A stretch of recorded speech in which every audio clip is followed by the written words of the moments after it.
Hey everybody, this is your favorite Professor Dionandan, and we're doing here a recording of the lecture I was supposed to give you live on Tuesday, September, was that 20th, 21st, whatever that was. Instead, you get to see me record it here in my comfy condo, in which I might be wearing pants. You don't know. There's no evidence one way or the other. But let's pretend that I am, or I'm not. I don't know. So today's topic is poverty. As mentioned in last class, poverty is a fairly complicated topic to measure, and there have been many attempts to do so. So let's go through some of those attempts and see if we can decide which ones are good, which ones are bad, and which ones we can apply. Okay. Why is my slide not progressing? There we go. By the way, see this shirt that I'm wearing right now? This is actually a Donald Trump branded shirt. I got this at Winners for like $1.50 10 years ago, and that's pretty much what it's worth.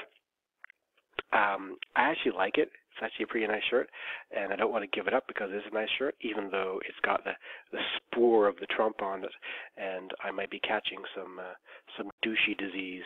But I'm still wearing it. By the way, it is a Trump branded shirt, a real one, and yet it is made in Bangladesh. It's made in Bangladesh, people. Ironic? I think so. It's a little ironic. So look at this graph. I love this graph. This shows us the growth of income inequality in the USA from 1974 to 2009, essentially from the last 35 years or so. And we see that the bottom 20% of earners, their income really hasn't changed all that much. But the top 20%, they've really improved. That means that the growing gap between rich and poor, which is real, is mostly a function of the rich getting richer, and not so much a function of the poor getting poorer. Interesting. Well, that starts our conversation around poverty, doesn't it? And this tells us why poverty is associated with health, if it's not obvious to you already, but it's not a linear dose-response relationship. So historically, wealth and obesity were correlated. These days, that's not entirely true. If you think about the wealthiest people in society, they're fit, they go to the gym, they have great food, they spend time at the beach, they got beach bodies. And you think of the poorest people in society, they tend to be fatter because they have poorer quality foods and not enough access to exercise opportunities and good health care. So there's kind of this inverted U curve. On the extreme end of poverty, you have no obesity because people are just starving to death. On the extreme end of wealth, you have no obesity because people have access to good quality foods and exercise. It's the people in between, the middle class, the lower middle class, that tend to be the obese ones that suffer the most. So poverty is a little more complicated in its relationship to health than we like to talk about in most of our discourse. So poverty is the state of being poor. We covered that last time. And I like to ask the question, what does it mean when we say that a certain proportion of children in the USA, in this case 21%, live beneath the poverty line, but that 10.2% of Danish children live beneath the poverty line? Does that mean that Denmark is a wealthier country than the USA? Twice as wealthy, in fact? Obviously not. The USA is perhaps the wealthiest country that's ever existed. Denmark's not poor, but it's not at the USA level of economic activity. So poverty is a changing line between different countries. It depends on how you define it, and it affects different demographics differently as well. As mentioned in the last class, a standard definition of poverty is the minimum level of income deemed necessary to achieve an adequate standard of living. But what's an adequate standard of living? Are we talking food, shelter, money? Are we talking access to services? What does that mean in a society where there's socialized healthcare and socialized education and most things are already paid for by the state? Does it really matter how much income you have? Or does it matter the kinds of resources you actually have access to? Is that what we're really talking about here? Food, housing, education, entertainment. Entertainment, that's a measurement of well-being? Yeah, maybe. Is it sufficient to say that someone is not impoverished if they're simply surviving, or must they be thriving? We also like to talk about services as well, as we'll see. So maybe it's insufficient to simply say the poverty line is about, are you starving to death, or do you have a roof over your head? Maybe it's about, do you have access to important social services, legal services, financial services, that kind of thing. Okay, so there are essentially two kinds of poverty measurements, relative and absolute. Relative, we talked about last time in class, says that if you make or have resources below a threshold that's defined from another standard within your same population, that's a relative measure. Absolute poverty on the other side. By the way, relative poverty is also called economic distance, because it's about how distant you are from that threshold within your own population, the economic distance you have from that threshold, a median or an average. The low income measure is one such relative poverty measurement. We'll talk about that in a second. Absolute poverty, on the other hand, says that you don't have the minimum necessary requirements for a basic standard of living. So someone has defined a market basket. What that is a set of resources that you need to have before you are considered to be not impoverished. So this is unsurprisingly called a market basket measure. That's what the economists call it. So again, relative poverty says that you are impoverished relative to an internal standard. The example I give here is that maybe households with an income less than a percentage of the median, maybe it's 50 or 60%. If you don't make at least that much, you're living in poverty. The problem with that definition, of course, is that no matter how wealthy or poor your population is, by definition, somebody must be impoverished. It could be a society of multimillionaires, but someone's going to be making less than the median. They're the impoverished people. So it's not perfect. So absolute poverty, sometimes the term is used to mean extreme poverty, as in that man over there is living in absolute poverty. That's not how we're using it here. We're using it to say an individual who lives in absolute poverty cannot afford or has access to a basic set of resources and services. So it's the absence of enough resources, money, to afford a market basket, a group of resources that are necessary. And how do we compute that set of that threshold rather, is that someone decides upon what constitutes this minimum set of resources, and we figure out how much that costs, right? So the predefined costs of goods and services, food, clothing, maybe textbooks, shelter, etc. So if your household doesn't make enough income to acquire those resources, then that household is living in absolute poverty. So this is a definition from the World Summit on Social Development back in '95. Absolute poverty means a condition characterized by severe deprivation of basic human needs, including food, safe drinking water, sanitation facilities, health, shelter, blah, blah, blah, blah, blah. In other words, it depends not only on income, but access to services. But how do we operationalize this definition for actual practical usage? It's a tough one. Here is one attempt to do so. I'm not saying that this is the right attempt. I'm saying it's one attempt. Okay, so this attempt was saying, if you have any of two of the following 8 criteria, in other words, you don't have these two of these services or resources, you are living in absolute poverty. Number 1, food. If you haven't got food, well, how do you define that? Well, they're saying that if your BMI is below 16, fairly arbitrarily, then clearly you are starving. That's one of them. Safe drinking water. How do we define sufficient safe drinking water? Well, in this definition, you're saying that your water has to come from what we call an improved source. It can't come from a river or a pond. And it must be relatively close. It must be within 15 minutes walking distance. Think about your home.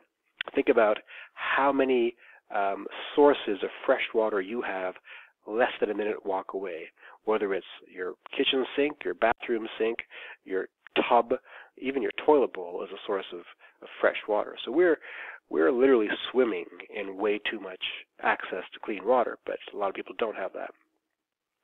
Sanitation facilities.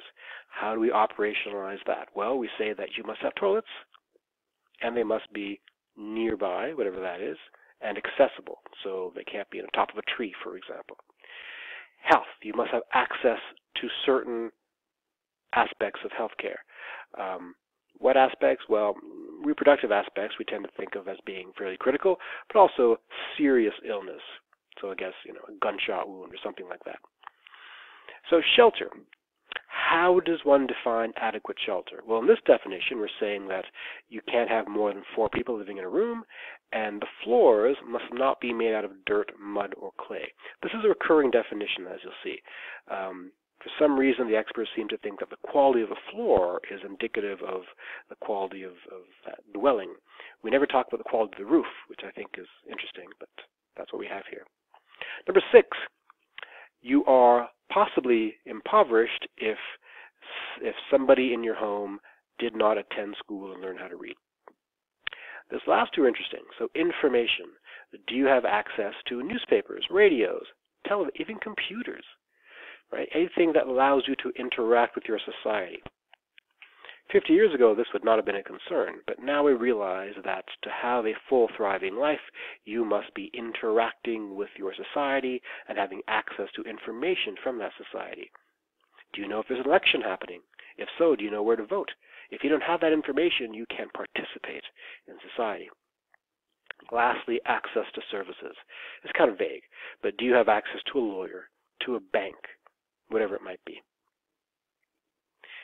So, probably the most commonly used international poverty line is what we call the global poverty line. It's fairly easy to apply, and it was computed by the World Bank, and it reflects the need to compare poverty lines between different nations. We've been using this for about 20 years. So it's based solely on the cost of living. So someone's taking the time to figure out the global prices for various commodities and what they will cost in various countries. So up until recently, by 2008, we said the global poverty line was the equivalent of $1 per day. But we realized that things get more expensive. So after 2008, it went up to $1.25. These days, we think of $1.90 as probably being the cutoff. If you don't make more than $1.90 per day, you're probably impoverished. But lazy people round that up to $2 a day. So most of the top or the common papers you may read on the topic of poverty will probably cite this as their first go-to measurement of poverty. It's an easy one, it's defensible, everybody understands it. Interestingly, we've seen various trends in poverty over the last few years using the GPL, the Global Poverty Line. I love this graph. Look at this. We're seeing that poverty has been kind of constant, maybe going up in some areas. Where? It's going up in sub-Saharan Africa, unsurprisingly. Where's it come down? Well, it's come down through the miracle of China, the economic miracle that is China.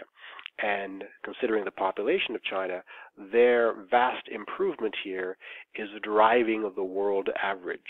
If we just looked at the world average, we would see incredible improvements in anti-poverty measures taken in the last 10 years or so.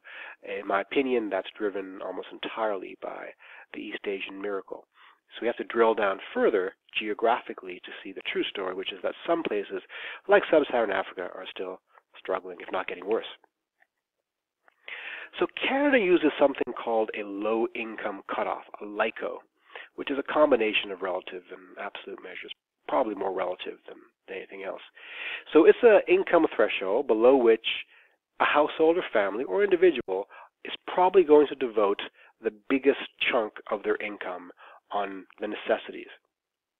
So we're saying here that if you spend too much of your income on just getting by, you are low income. We don't use the term impoverished in this case, we say low income, but it means kind of the same thing. So clearly, whether or not you are living beneath the LICO, if you are a low income individual, will depend on the price of things where you live, and also how many people have to be sustained by your household. So we tend to stratify these computations by the size of community and the number of people in the family. And this is the preferred measurement of low income by the Government of Canada. This depicts how it's computed. Don't worry about it so much. Essentially, a sample of individuals for a given family size, in this case, a family size of 4, is taken. How much they spend on necessities is computed. It's plotted on a graph against their after-tax income. We figure out their average spending. We add 20 points to that, and whatever that gives us in terms of income is our LICO. These drop points are fairly arbitrary in my opinion, but they serve to give us, how do I put this, a real-life grounding in low income, because it's based on real-life data. It's a sample of individuals, and it accounts for individual variation through this plot, but it also gives a buffer. That buffer is a 20 percentage point buffer here. It's not just the average spending. That would take us over to like 42,000 or so. It's average with a 20-point spread. So that's the way it's done. And this shows us how the different LICOs are computed for different family sizes and community size. This is 2004. So a family size of 4 living in a community from 100,000 to 500,000 people would have to make $32,000 or more to not be considered low income. In Ottawa, we have a population over 1 million, so if you're living alone, you need to make over 20,000 not to be considered to be low income.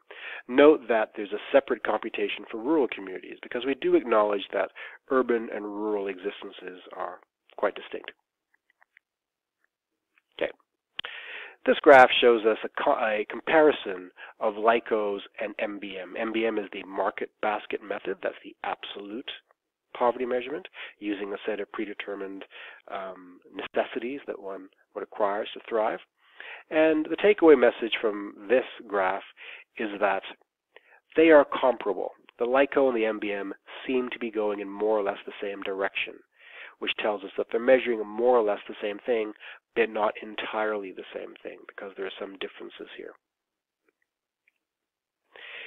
So, the U.S. government uses something called the OPM, which is a deeply flawed measurement of poverty. It's called the Official Poverty Measure, OPM. And it says that you are impoverished if your pre-tax income is less than 3 times the cost of a minimal food diet. Now, what's a minimal food diet? This was computed in 1963. Right, exactly. Do we eat the same thing today? No, we don't. Hummus wasn't around in 63. Kale wasn't a thing back then, right? So hipsters are out of luck. So what they've done is, in 63, they figured out what people needed to eat to stay alive, and that's the price of a minimum diet. And they've updated that price to reflect inflation. It does not consider what you have to pay to have a roof over your head, to get to work, to educate yourself, keep yourself healthy, access information, all that good stuff. It's just about food.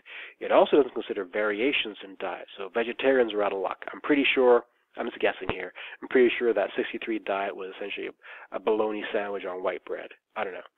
So actual attempts to be healthy may be problematic.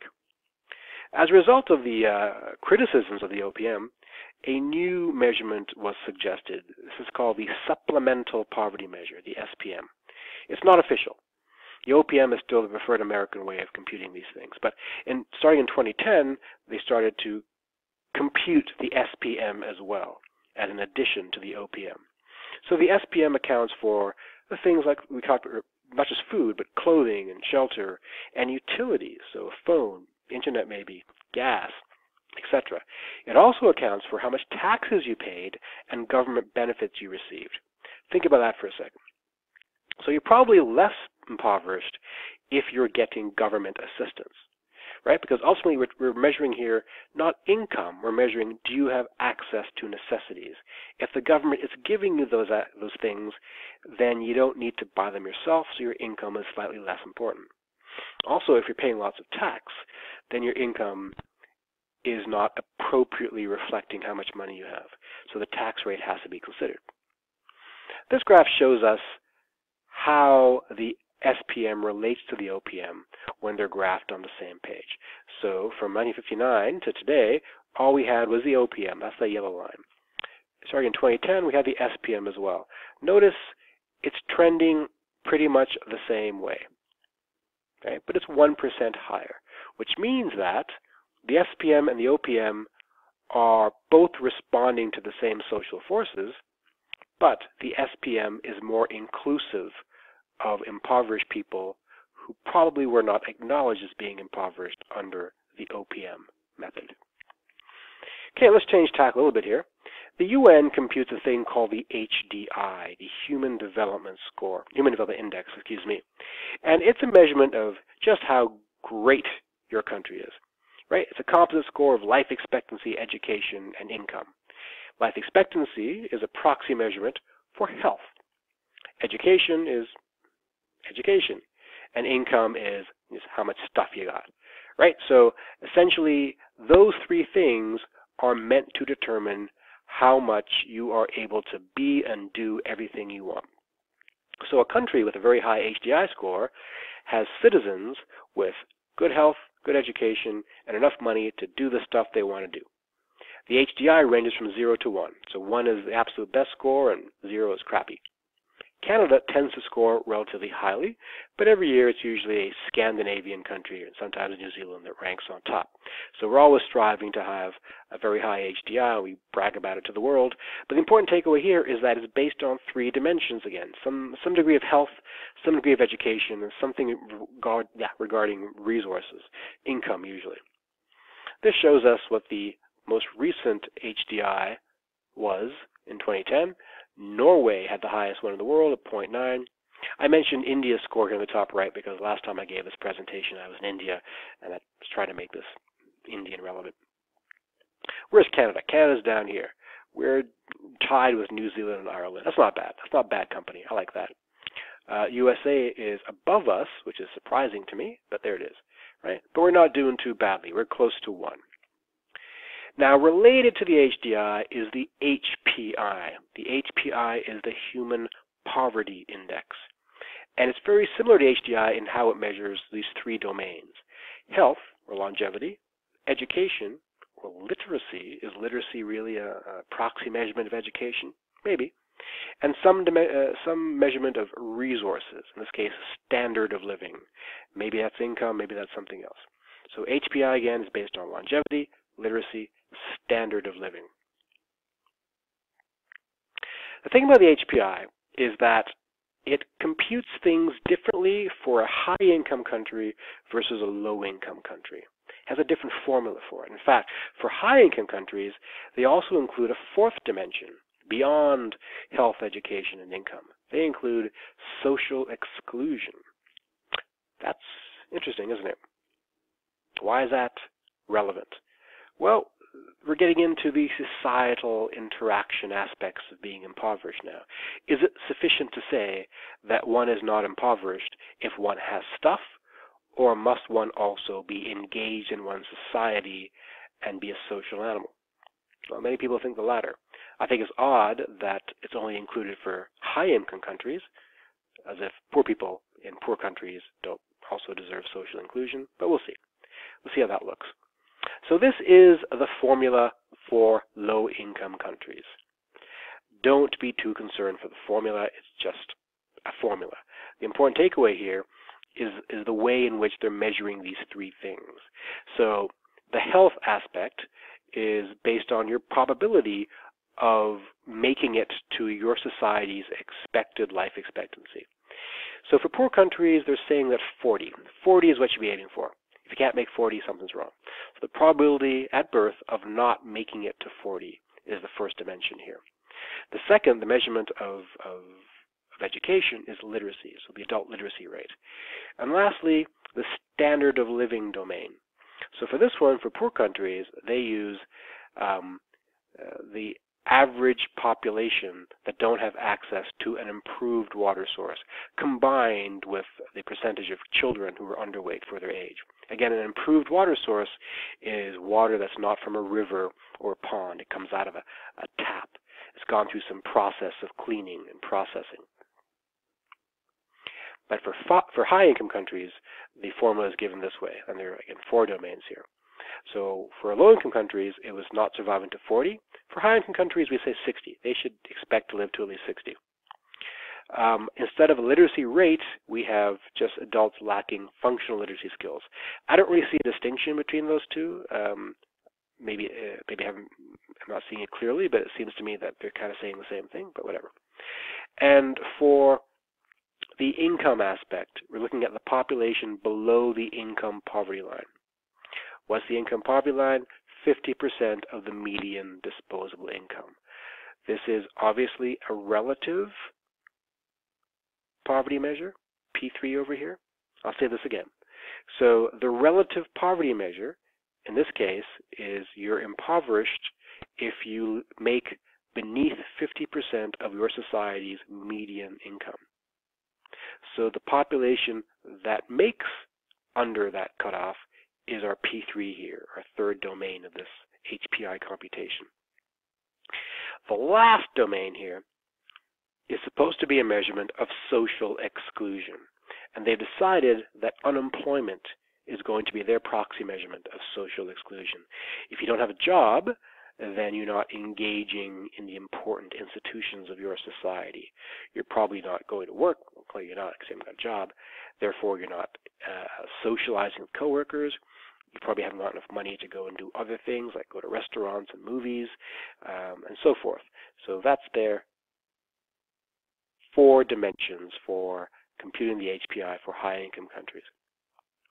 So here's a summary of the differences here. Note that the expected longevity is different between high-income and low-income countries, and the indicators for standard of living are different between the two. And the last difference is that one has social exclusion and the other doesn't. So the HPI gave way to the MPI in 2010. The MPI is the Multidimensional Poverty Index, and it's probably the most comprehensive score for computing deprivation in a country. It was developed by the Oxford Poverty and Human Development Initiative, and it's supposed to measure both the number of people, the proportion of people in a country that are experiencing deprivation, but also the intensity of that deprivation. Okay, how does one measure intensity? And it's important because just because you're beneath the poverty line, we can't tell how far beneath the poverty line you are, and how many people are a little bit beneath and how many are a lot beneath. So if you're looking at the experiences of an entire population, we kind of want to know, are they really, really poor or just poor? That sounds horrible, I know, but that's kind of what we're getting at here. The intensity matters. So it reflects overlapping deprivations.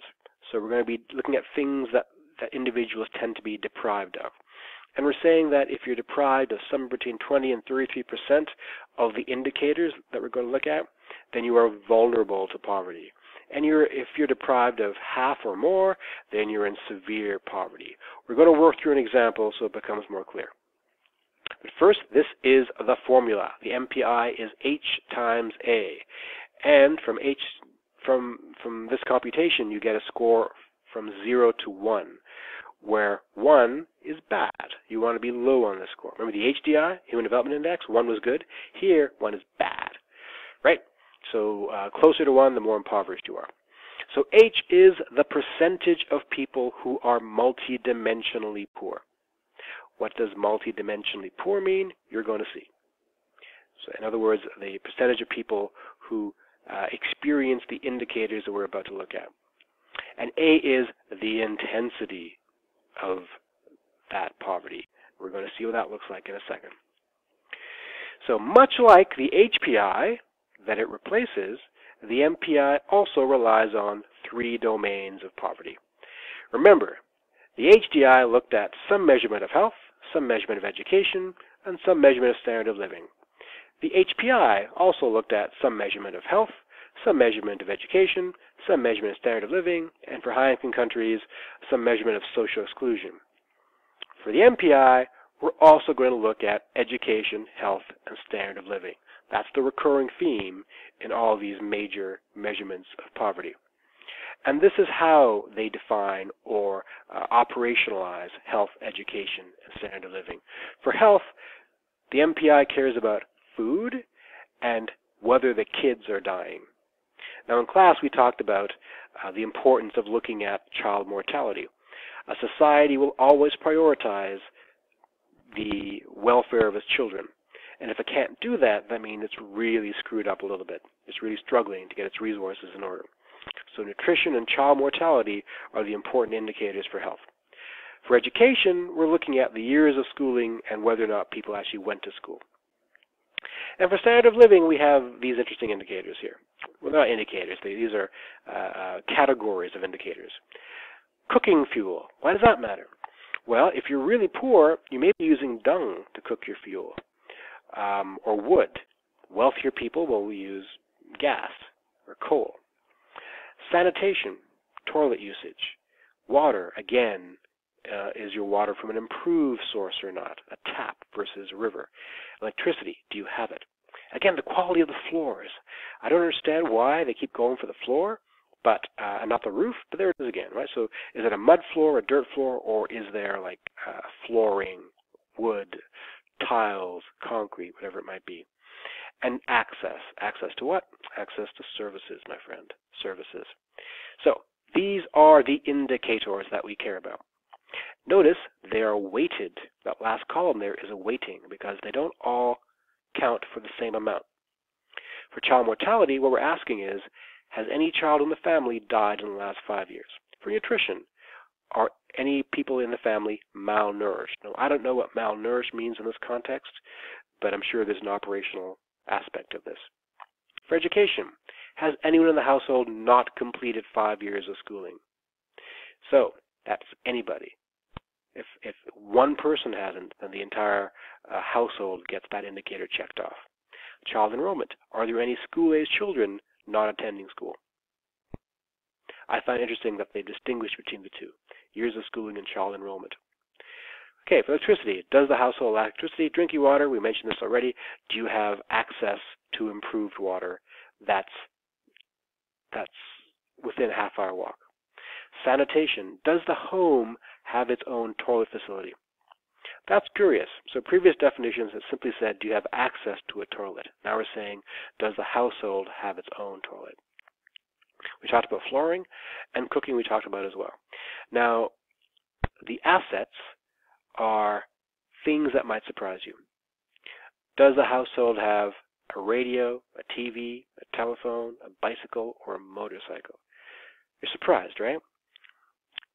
If you go to slums in India, for example, these are very, very poor people, but they often have these things, TVs, motorcycles, bicycles, etc. Because they're not that expensive on the global market anymore, and they're also critical for engaging in the world and for maintaining a full lifestyle. So it is not unreasonable to expect a household to have one of these items.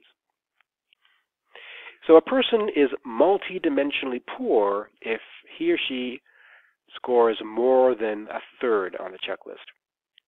And the percentage of people who score more than a third on the checklist is H. That's our H factor, the percentage of people who are multidimensionally poor in our community.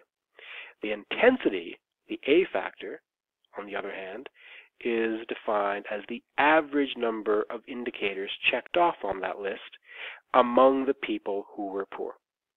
We're going to go through an example so it becomes clear. Okay. The example is this.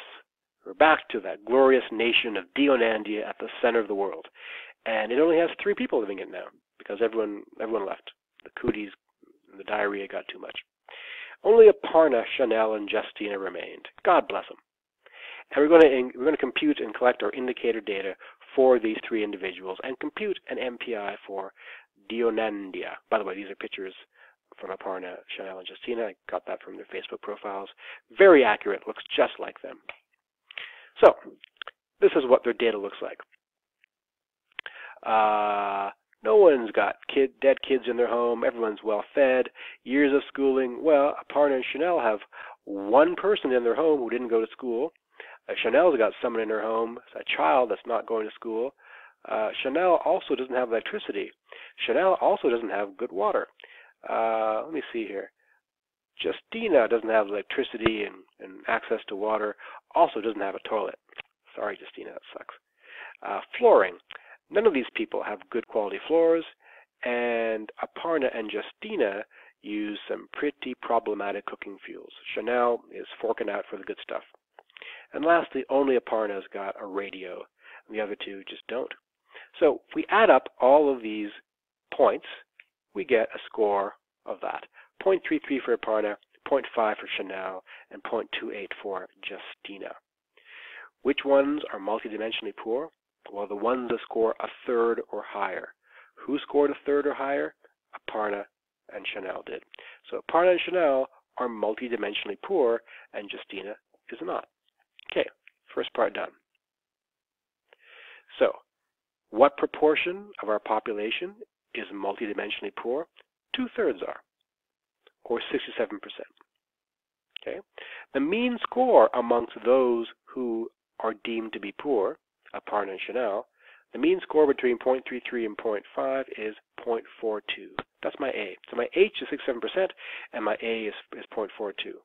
I multiply them, and I get 0.28. And that is the MPI, the Multidimensional Poverty Index computed for the glorious island nation of Dionandia. And that's really not such a high number, actually. That's, for a developing world country, that's not so bad. So, this graph shows us the differences between extreme poverty measurements computed using the GPL, the Global Poverty Line of $1.25 a day, and this new Multidimensional Poverty Index, MPI. What do you see here? Well, this is comparing it to GNI, of income, and we see they're the same shape, right? So both indices give us the same shape, and that's reassuring. It means that the MPI is still capturing all of the narrative of the GPL, the Global Poverty Line, but it's adding some new components, some more nuances. So we only compute it for low-income countries, and by we rather, I don't mean me, I mean people who do this for a living. God bless them.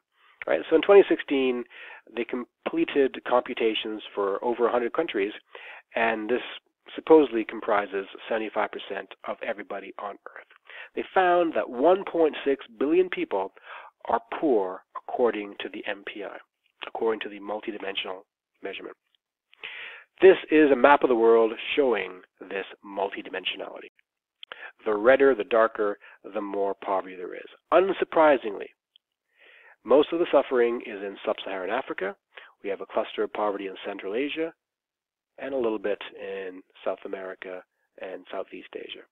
But the recurring story, as we have seen throughout this course, is sub-Saharan Africa has it the worst in many ways, followed closely by Central and South Asia. Final thoughts on poverty. As I think you are now overwhelmed by, there are many ways to define poverty. Many ways, and we think of new ones every day. Defining low income and poverty involves assigning a quantity to a quality.